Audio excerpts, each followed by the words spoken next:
Time बहुत कम मिला है। मेरे मंच पर बैठे मेरे बुजुर्ग और मेरे सब मोअज़्ज़िज़ हज़रात जो मेरे सामने हैं और जो मेरी माँ बहनें घरों से पर्दा नशीन सुन रही है, सभी को अस्सलाम वालेकुम।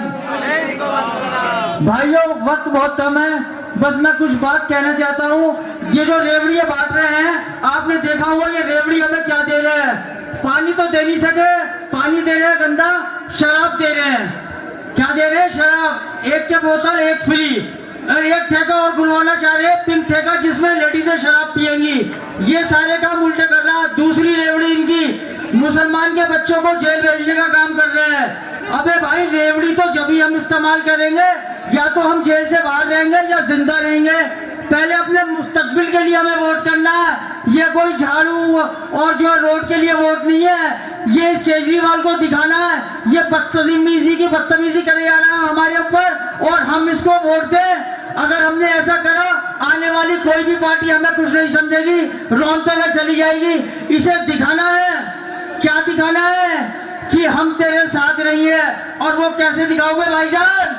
वोट ना देके। कैसे भाई साहब? और पीछे तक क्या आवाज जा रही है, तो वो भी अगर सुन रहे हैं तो हाथ उठा के बता दे क्या करके। हाँ, वोट ना देके। और भाईजान, मैं एक बहुत छोटी सी बात बताना चाहूंगा। जो यहाँ की समस्या है वो है यहाँ पे सीवर की। वो सीवर आप सब लोग जानते हैं किसने डलवाया था। तो उसके बाद भी अगर आप उस एक बात और सोचिए, अगर आप आम का पौधा होगा तो उसपे से आम निकलेगा, शेर के बच्चा होगा तो उसके यहाँ शेर निकलेगा। और भाई साहब, सांप के यहाँ सपेरा पैदा होता है? होता है नहीं? एक सपेरा तुम्हारे बीच घूम रहा है बीन लेके, क्या तुम उसकी बीन में आ जाओगे?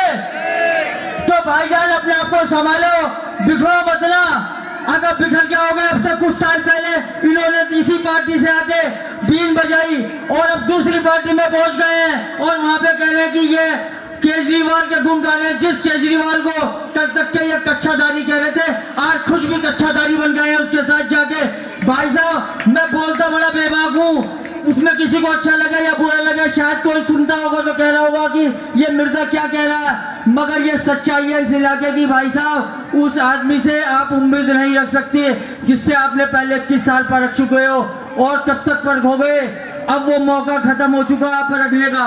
और अपनी मैं बात खत्म करना चाहूंगा एक शेर के साथ कह के। ज़बा मिश्री, इनकी ज़बा मिश्री नजर पहनी है और बड़े शातिर लुटेरे हैं ये।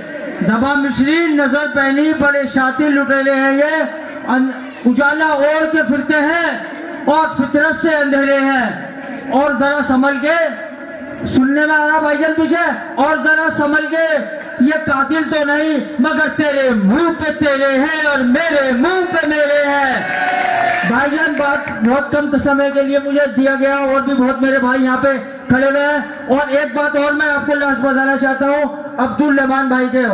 अब्दुल रहमान वो शख्स है, आप लोगों ने उसे यहाँ से निर्दलीय जिताया था जिस टाइम पे यहाँ पे इलाके का बुरा हाल था, और वो हमारी अस्मा भाभी यहाँ मंच पे बैठी है, उन्होंने दिखाया इस इलाके को काम कैसे करा जाता है।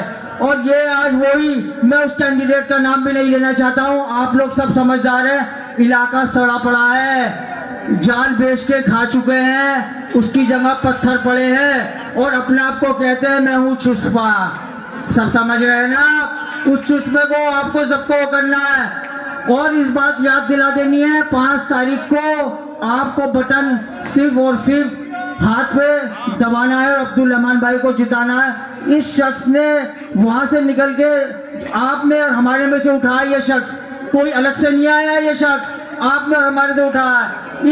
ये जो बंदा भी खड़ा है, इसे तो अपने बाप की विरासत मिली है, और अब्दुल रहमान ने आपकी और हमारी तरह जमीन से उठकर मेहनत करी और दिखाया काम करके। और जब आप लोगों ने सराहा के इस बंदे को यहाँ तक भेजा है, तो ऐसे बंदे की अभी इस इलाके को जरूरत है। इसने केवल 5 साल मिले थे, उसमें से 2.5 साल कोरोना में और दंगों में चला गया। 2.5 साल में इसने इतना काम करा, आज भी करोड़ों रुपए के टेंडर इस शख्स के चल रहे हैं। और सबसे बड़ी बात भाईजान, आपको एक कब्रिस्तान देने जा रहे हैं अब्दुल रहमान, जिन्होंने कब्रिस्तान बेचे हैं, और जो है 2 कब्रिस्तान देने जा रहे हैं, सॉरी 2 कब्रिस्तान उन्होंने बेचे हैं और ये सब देने जा रहा है। ये अब आपके हाथ में भाईजान, किसको वोट करोगे?